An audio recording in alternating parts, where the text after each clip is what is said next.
bonjour tout le monde et bienvenue au 5e épisode de Garage Sale. Donc ça fait environ un mois qu'on a fait le dernier épisode et j'ai quelques excusez-moi, j'ai quelques petits nouveaux jeux que j'ai réussi à trouver non seulement dans des encore une fois dans des villages de valeurs, mais j'ai même eu droit de l'aide un petit peu. J'ai ma belle et chère maman qui a même commencé à chercher des jeux pour moi. Donc, c'est toujours le fun quand on a quelqu'un qui est là pour vous supporter. Donc, maman, merci beaucoup. Donc, le premier jeu que je voulais vous montrer, que j'ai trouvé, c'est le jeu classique de Tangram. Celui-là, si je ne me trompe pas, c'était au village des valeurs à Lachenay, si je ne me trompe pas. Donc, pour ceux qui connaissent pas Tangram, dans le fond, c'est comme un genre de jeu de puzzle. Le livre vous demande de faire plusieurs formes, puis à partir de là, ben, vous devez tenter de bâtir la forme avec les différents morceaux. Donc, ça, c'est plus quelque chose que j'ai pris pour plus tard pour mon fils quand il va être un petit peu plus grand. Ça, c'est le genre de choses. Je crois qu'on a tous pas mal joué avec ce genre de jeu-là à l'école quand on était au primaire. Donc, c'est la raison que je l'ai trouvé. Encore une fois, je l'ai trouvé pour 2,99$. Donc, à ce prix-là, c'était difficile de passer à côté. Maintenant, quelque chose d'un peu plus intéressant. Quand je vous disais que ça vient de ma chère maman, ma mère a trouvé ce jeu-là au village des valeurs de Greenfield Park. Donc, en fait, j'ai fait une découverte. C'est peut-être moi qui est un petit peu bizarre. Vous allez peut-être vous rappeler, à l'épisode numéro 4, j'avais trouvé une expansion pour le jeu Atmosphere. J'ai toujours pensé que Mind Trap, c'était associé à Atmosphere. Je pense que c'est juste la façon que c'était. J'avais jamais joué à Atmosphere. Jamais joué à Mind Trap. Donc j'ai été surpris de voir qu'en fait, c'est un jeu d'énigmes. Donc je sais qu'il y a déjà plusieurs personnes qui connaissent le jeu. En fait, c'est très simple. Vous avez des équipes. Vous avez l'équipe numéro 1, vous avez une partie simple ou une partie un petit peu plus longue, puis vous tentez de répondre aux énigmes. L'équipe numéro 1 font le trajet en blanc, l'équipe numéro 2 fait le trajet en gris. Première équipe qui sort dans le fond du labyrinthe, ceux qui vont gagner. Le genre de questions qu'ils vont vous poser, c'est des questions dans le style on a retrouvé une femme qui a été assassinée dans la neige dans une ruelle. Puis par terre, on peut voir des traces de pas avec deux lignes droites entre les traces de pas. Puis la question c'était quel genre de personne est-ce que la police doit tenter de trouver. Donc c'est quel genre de suspect qu'ils doivent chercher. Et dans le fond, après y avoir pensé, ben moi j'ai pris un guess, puis j'ai dit ben ils vont chercher quelqu'un en chaise roulante. Parce que les pas, c'est les pas de la victime, puis les deux lignes, c'est les roues, puis c'était ça la réponse. Donc, et voilà, je vous ai gâché le jeu, maintenant vous avez plus de raison de jouer. Non, c'est pas vrai. Comme vous pouvez voir, il y a quand même beaucoup de questions. Encore une fois, un super de bon jeu. Si vous aimez tous les jeux qui est des jeux d'énigmes, des choses comme ça, c'est certain que je peux vous le recommander. Encore une fois, pas cher, 4$ pour un jeu avec quand même beaucoup de replay value. Et mon chien vous fait dire bonjour, le petit talent. Donc, là, arrêtez pas le vidéo, je sais ce que vous allez penser, parce que j'ai pensé la même chose que vous quand j'ai vu ce jeu-là. En fait, ma réaction, ça a été carrément, j'ai vu le D, puis j'ai fait, ah, puis là, quand j'ai vu Yati, j'ai dit, ah, puis je l'ai replacé. Là, j'ai continué à regarder les autres choses, mais je sais pas, j'étais comme, ça semble la boîte est spéciale, puis finalement, j'ai décidé, bon, ben, je vais sortir mon téléphone. Puis j'étais allé voir, puis j'ai trouvé une vidéo de Tom Vassell, il y a très longtemps, de plusieurs années de ça, qui parle justement de ce jeu-là. Puis il dit que c'est la meilleure version de Yahtzee de disponible. Fait que, déjà, je suis pas un gros fan de Yahtzee. On a tout un petit côté un peu snob, les classiques comme Monopoly, Risk. La majorité, on fait tout comme ah. Mais après ça, je me suis rappelé que le monde avec qui que je joue des fois, ça peut être des gens de la job, des fois ça peut être ma famille. C'est plate à dire, ma famille, ils sont pas nécessairement des gros gamers, donc je me suis dit, ah ben, on va le tester, puis je peux dire que j'ai été agréablement surpris. Effectivement, c'est un Ben, un super de bon jeu. Ça reste que c'est Yahtzee, mais je vous dirais, c'est probablement la version la plus gamer de Yahtzee que vous allez trouver. Puis dans le review de Tom Vassell, il mentionne, là je suis désolé, j'ai pas le nom du créateur, mais la personne qui a créé ce jeu-là, c'est quelqu'un comme c'est un game designer, donc c'est pas juste comme ben c'est Unknown qui a créé le jeu, non, c'est quelqu'un qui avait comme, c'est comme si ce serait un de nous autres, hey, on va créer une version de Yahtzee. Puis dans le fond, c'est super simple. Euh, Au lieu de, pour ceux qui connaissent pas Yahtzee, habituellement vous avez une feuille, puis sur la feuille ça va dire ok, ben vous devez rouler le plus de 1 possible, le plus de 2 possible, le plus de 3 possible, vous devez faire des straight, des 5, si vous avez 5 pareils, ben c'est un Yahtzee. Fait que dans le fond, c'est un peu le même principe. La seule affaire, par exemple, c'est vous allez avoir des cartes, il va y avoir des cartes disponibles, puis les cartes, comme là dans ce cas-ci, j'ai 2 Yahtzee, puis j'ai un Full House. Fait que si ça c'est les 3 cartes de disponibles, bon ben les joueurs vont tenter de faire des Yahtzee, là c'est peut-être pas la meilleure exemple parce que là il y a comme genre 2 ou 3 cartes Yahtzee, puis évidemment il fallait que je les aie les deux dans mon exemple. Mais ça c'est un peu plus réaliste. Vous allez avoir les 3, vous allez avoir les 2, et vous allez avoir un Full House. Donc là, si mettons c'est à mon tour à jouer, bon ben je vais rouler mes dés. Puis comme dans toutes les parties de Yahtzee, vous pouvez rerouler jusqu'à 2 fois supplémentaires pour un total de 3 fois. Puis là, si mettons je vais rouler mes dés puis je vais avoir 2-3. Bon ben à ce moment-là, je vais peut-être dire bon ben je vais prendre la carte des 3. La carte des 3, on peut voir qu'elle vaut 2 points en bas. Puis je la prends puis je la mets de mon côté. Si à mon prochain tour, personne m'a volé la carte, ben à ce moment-là, je vais scorer le 2 points. Donc, si mettons, je me dis, ok, ben moi je vais garder la carte des 3. Puis là, on en rajoute une nouvelle. Bon, ben le joueur suivant, il joue. Puis si lui, rappelez-vous que moi j'ai roulé 2-3. Ben si l'autre personne roule 3-3, ben à la fin, il peut soit prendre une carte dans le milieu, ou il peut dire, c'est quoi, Jeff, j'allais te voler ta carte, vu que j'ai roulé mieux que toi. Je viens juste de me rappeler, la personne qui a inventé ce jeu-là, c'est la personne qui a inventé Liar's Dice. Qui est un jeu de dés de bluff. Donc, c'est un peu comme un mix des deux. Qu'est-ce que j'aime un peu, c'est si vous avez déjà joué à Small World, vous savez dans Small World, le jeu où est-ce que vous devez conquérir tous les territoires, vous avez des races disponibles, comme vous avez des armées disponibles. Si vous les prenez pas, vous rajoutez des jetons, qui est comme des points dans le fond. Donc, vous rajoutez des points pour inciter les gens éventuellement à les prendre. Ben, c'est un peu le même principe. Le jeu de Yahtzee vient avec des jetons. Puis, si jamais à un moment donné, les gens commencent à voler les cartes au lieu de faire ceux dans le milieu, ben, les cartes du milieu, on rajoute des jetons. Donc, éventuellement, puis ça, évidemment, c'est des points. Donc, quelqu'un pourrait peut-être dire, c'est quoi, ok, oui, je pourrais peut-être aller te voler ton Yahtzee, mais je vais peut-être aller prendre les 3 dans le milieu parce que ça va me donner 10 points supplémentaires. Je dis n'importe quoi, mais ça vous donne une idée. Encore une fois, j'ai vraiment été surpris. Ce jeu-là, je l'ai joué, donc je peux pas dire ça de tous mes jeux parce que malheureusement, manque de temps. Mais j'ai été agréablement surpris. Si ça peut vous donner une idée, j'ai une de mes filles qui est autiste, puis elle a quand même, elle a semblé aimer le jeu. Puis je pense que c'était une des premières fois qu'elle jouait à Yahtzee. Donc, encore une fois, si jamais vous cherchez une idée ou quelque chose de très léger à sortir, Yahtzee Free for All. Dans ce cas-ci, j'avais eu, hein, encore une fois, 4 piastres. Celui-là, il va sûrement rester dans ma collection. Bon, maintenant qu'on a parlé de jeux légers, on va devoir parler de choses un peu plus sérieuses. Pour tous les amateurs de gros jeux heavy, des Ameritrash Dungeon Crawlers, j'ai pour vous le jeu des Schtroumpfs de Card Game de 1982. Donc, ça c'est le dernier jeu que je me suis procuré. Je me l'ai procuré ce week-end ou le week-end dernier, juste avant la Saint-Jean. Donc, il était sur ma wishlist.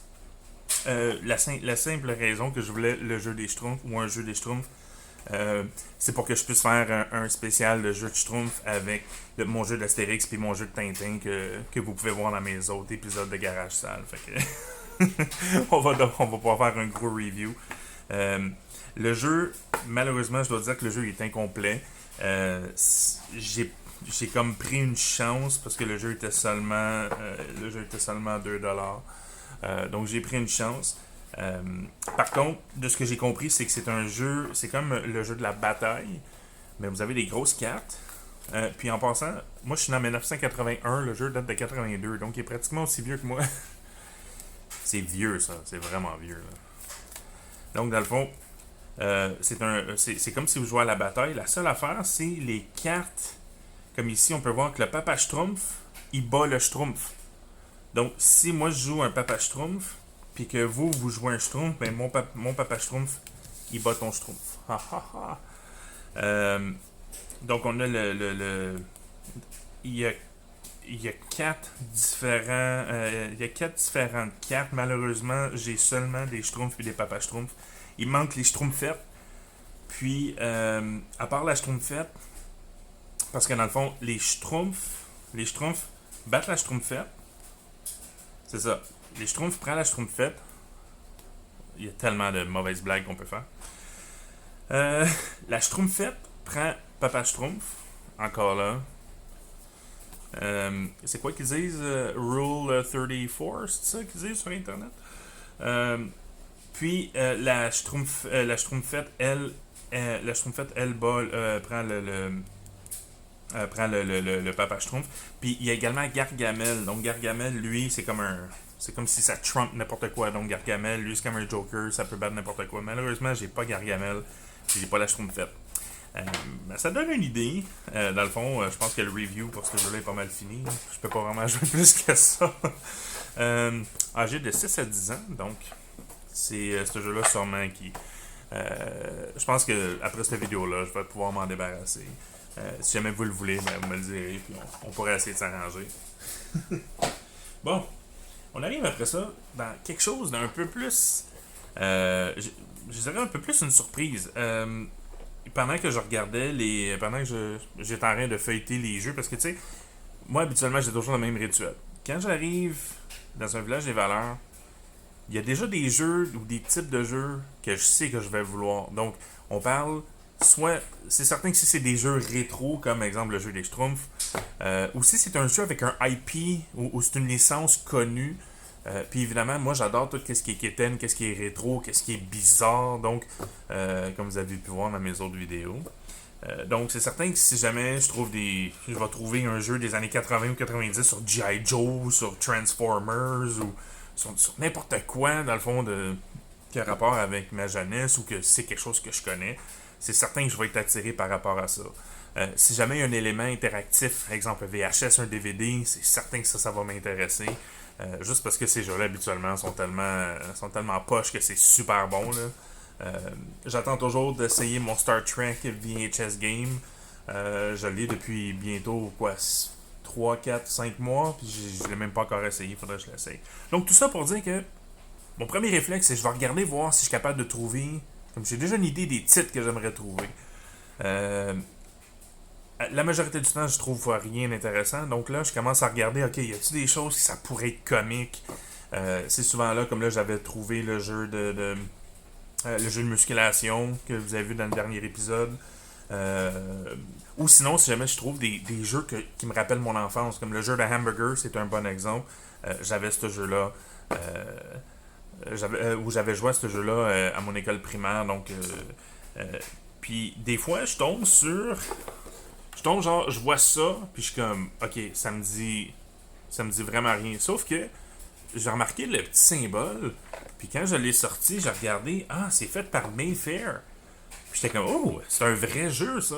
C'est pas comme un jeu pour le grand public, fait que c'est un jeu de gamer. Puis là, je regardais ça, puis moi, je suis vraiment pas un fan de Euro, rien de ça. Puis j'étais comme, ouais.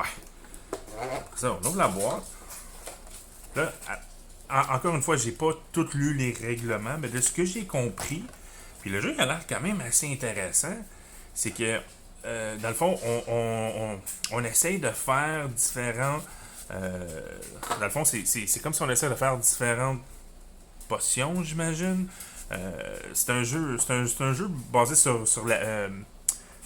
l'alchimie, l'Alchemist.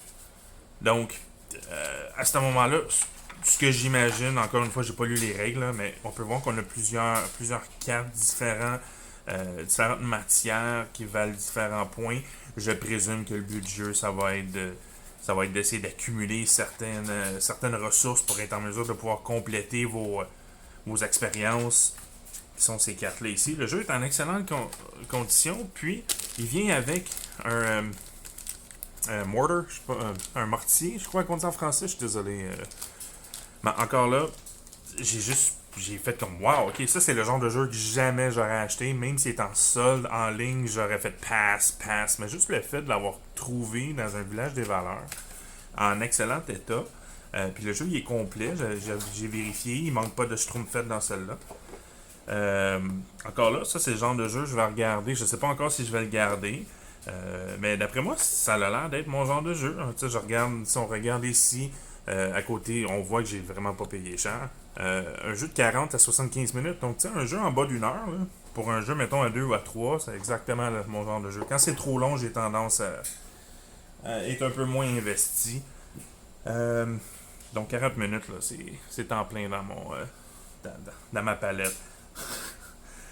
4 heures plus tard, elle finit pas cette partie-là.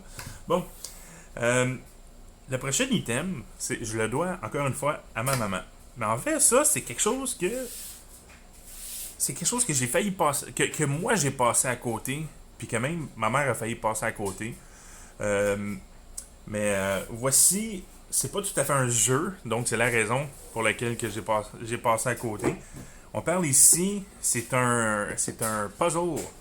Un puzzle, The Art of TSR. Donc pour ceux qui ne le savent pas, TSR, c'est eux qui faisaient, dans le fond, tout le artwork pour Dungeons and Dragons. Je crois que c'est encore eux autres qui le font.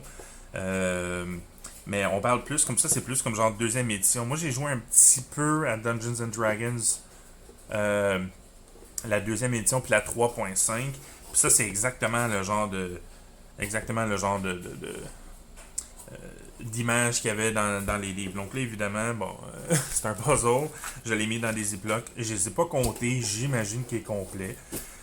Mais juste pour vous donner une idée, c'est genre, je reçois un coup de téléphone. Ouais, Jeff, t'aimerais-tu ça, toi? The Art of TSR. Là, je suis comme, ouais. Peux-tu m'envoyer une photo? Fait qu'elle m'envoie une photo de la boîte. Puis je suis comme, ah, ouais, je dis, pogne là.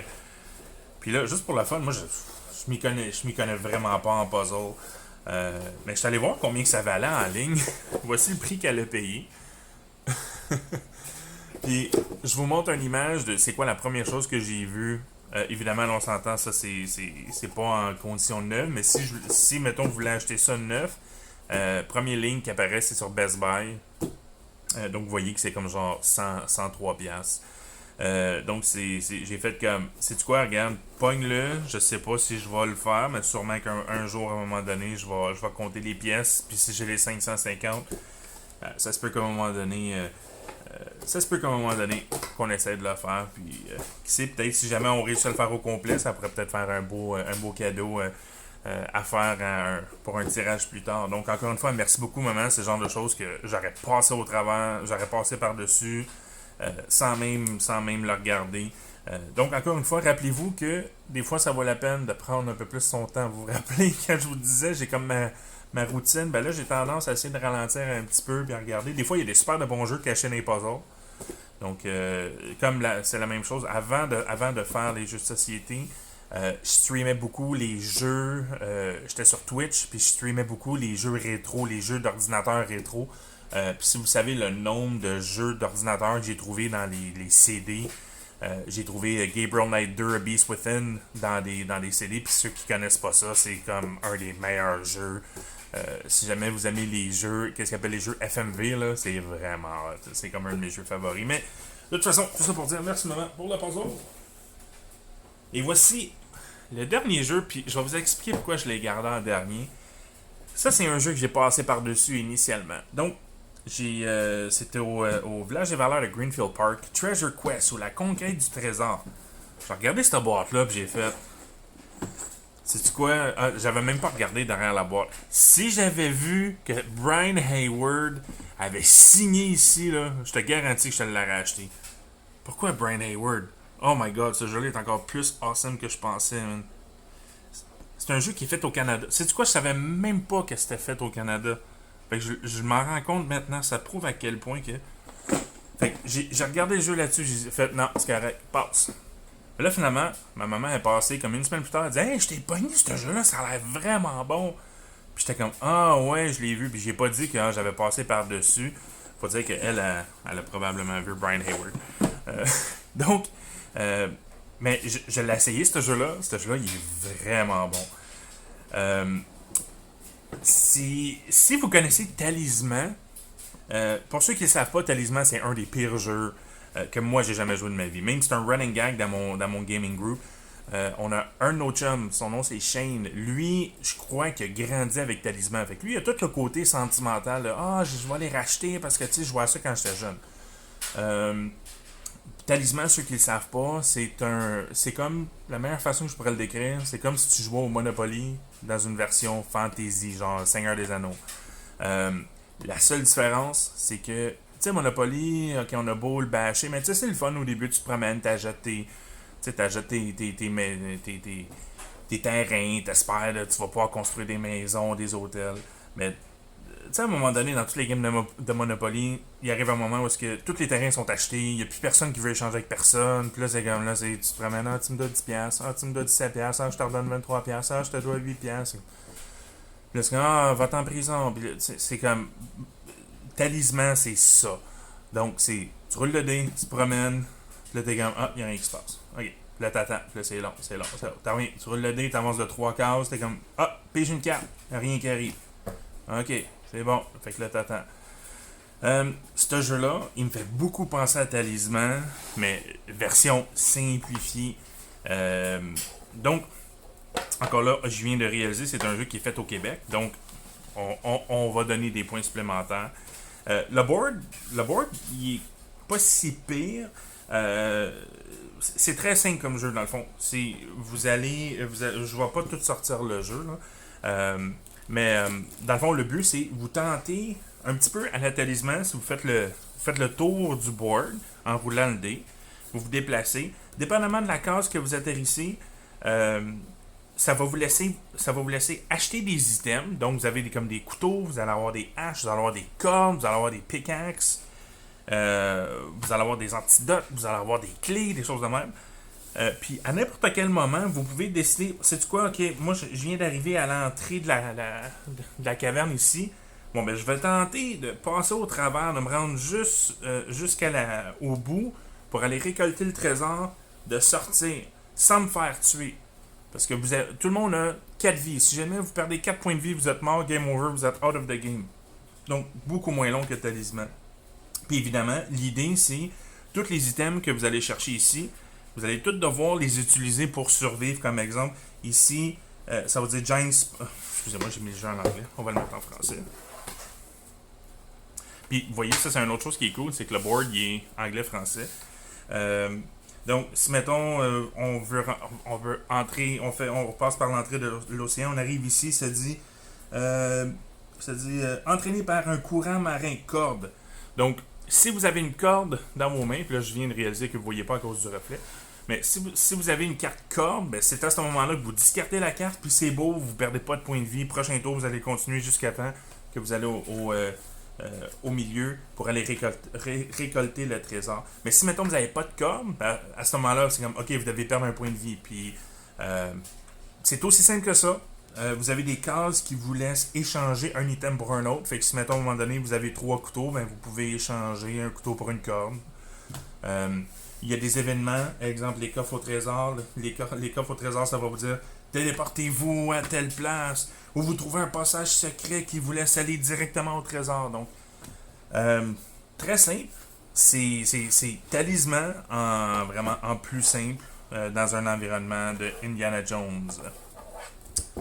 Donc, ça fait le tour des nouvelles additions que j'ai eues dans le dernier mois, depuis la dernière vidéo. Ceci étant dit, si jamais vous avez des jeux qui traînent dans vos garde-robes, qui vous intéressent pas, envoyez-moi un message, comme j'ai dit, surtout si vous pensez que c'est quelque chose qui pourrait être intéressant. J'ai reçu plusieurs donations dernièrement. J'ai reçu le Omega Virus, j'ai reçu Dark World, j'ai reçu le Star Trek, le Star Wars VHS Game. Donc ça, c'est tous des jeux que on va pouvoir sortir des reviews, on va pouvoir les explorer, je vais pouvoir vous les montrer un petit peu mieux. Donc, encore une fois, merci à tous ceux qui prennent le temps de faire une donation au channel. Donc, ceci étant dit, ça complète l'épisode. Si vous ne l'avez pas déjà vu, n'oubliez pas qu'on a un concours qui va se terminer à la fin des vacances de la construction 2019. Donc, si ce n'est pas déjà fait, allez voir cette vidéo-là, on va vous expliquer comment faire pour participer. Ça vaut la peine, vous allez avoir une chance de gagner une copie de l'excellent jeu Construction and Corruption de David Loach. Donc, ça vaut vraiment la peine. Puis sinon, n'oubliez pas d'aimer la vidéo et de vous abonner. Laissez-nous un commentaire, c'est toujours un plaisir de vous lire, de lire ce que vous pensez des jeux. Donc, ceci étant dit, merci encore une fois. Passez une excellente soirée. Merci, au revoir.